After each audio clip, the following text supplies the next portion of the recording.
G'day, Skirtso here, doing another video. It's a project diary kind of thing, and this is what I use to record this track that you can hear in the background there for a record or an album I'm trying to do. This is a kind of mellow tune. The whole record's going to be really mellow, kind of bluesy, western swing stuff going on there as well.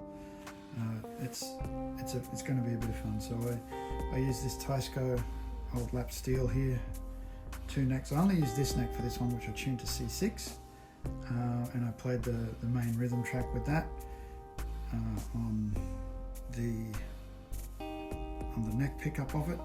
This is a great old machine. Tuned everything with this Snark tuner.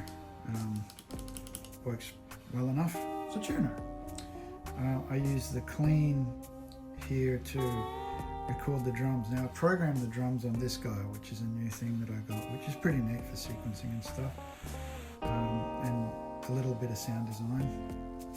I use that to sequence some drums, and I use this to dirty them up a little bit. It says clean, but you can use, this is a really versatile little guy. I saw this on the harp lady. Oh, that's not a name. I think she hates that. Emily Hopkins, I think is her name. She has a YouTube channel where she plays harp through effects pedals and things, and she did a really in-depth review on this, and I was very impressed. And I picked it up, and it sounds great to dirty up some drums, or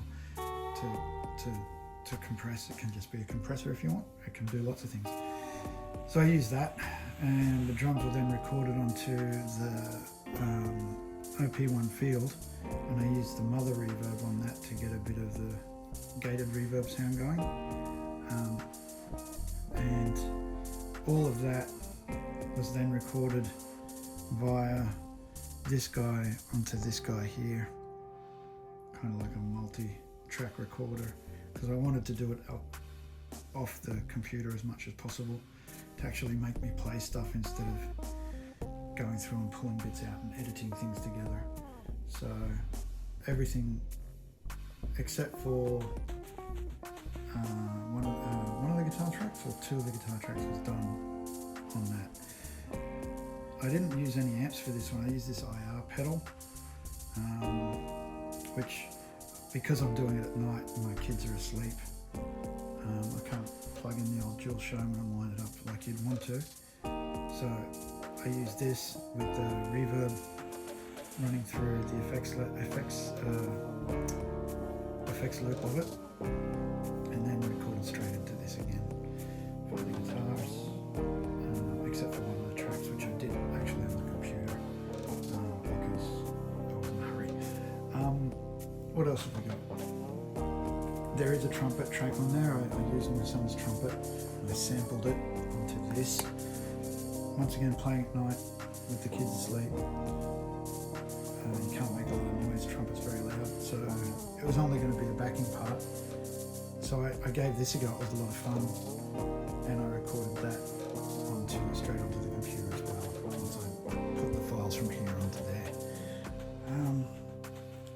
What else did I do? The double bass was this mic, the Tula mic, and the double bass pickup, which is a Rockabilly pickup. I bought it from Bob Gallagher's website years ago, and it's been with me through multiple basses. I used this is the preamp for that, so it sounds pretty good. Pretty much the settings you see there, actually. Very buzzy bass I have, so you may hear some buzz of the fingerboard. It needs a good setup again.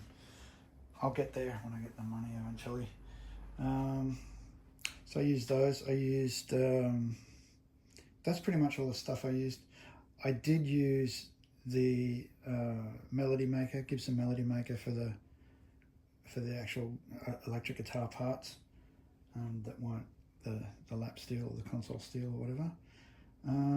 And I used some Bayer headphones, DT770s, to listen to everything through.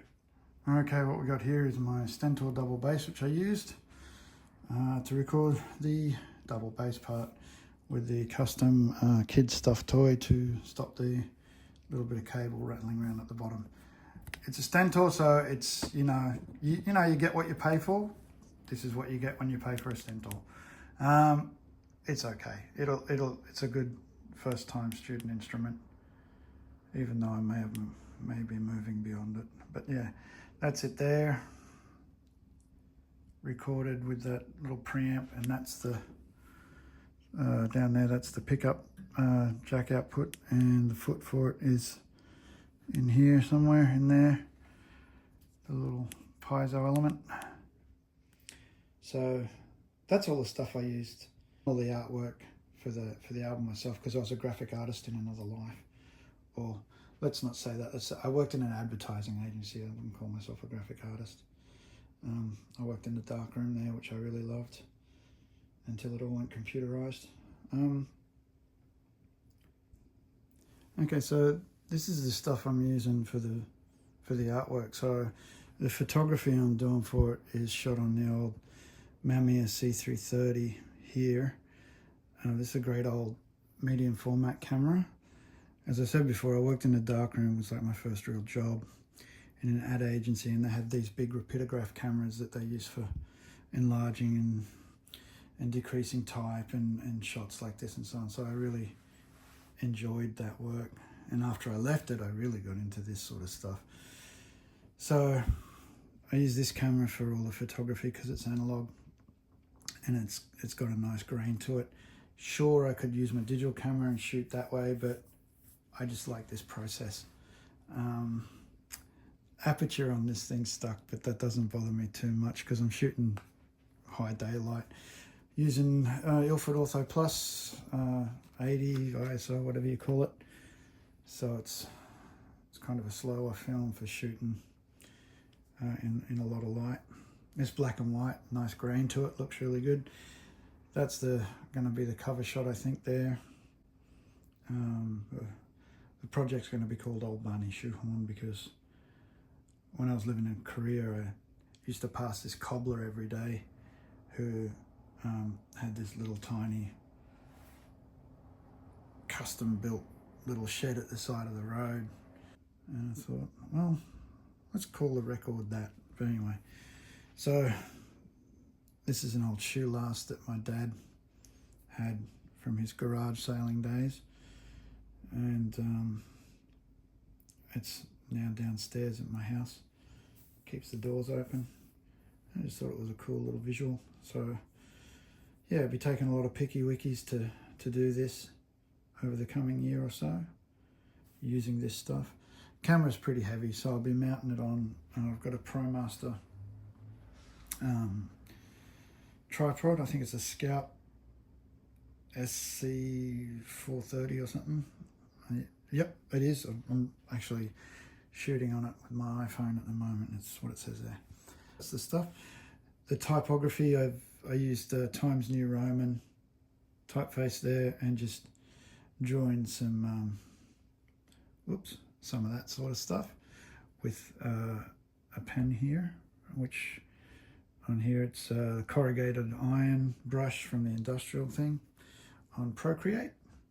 So using a lot of Procreate for it, which I really like Procreate. I know it's not a page makeup program or typography program, but it's cool for drawing. I do a lot of drawing as well on it. So that's what I'm using for the visuals and for the artwork for this little job.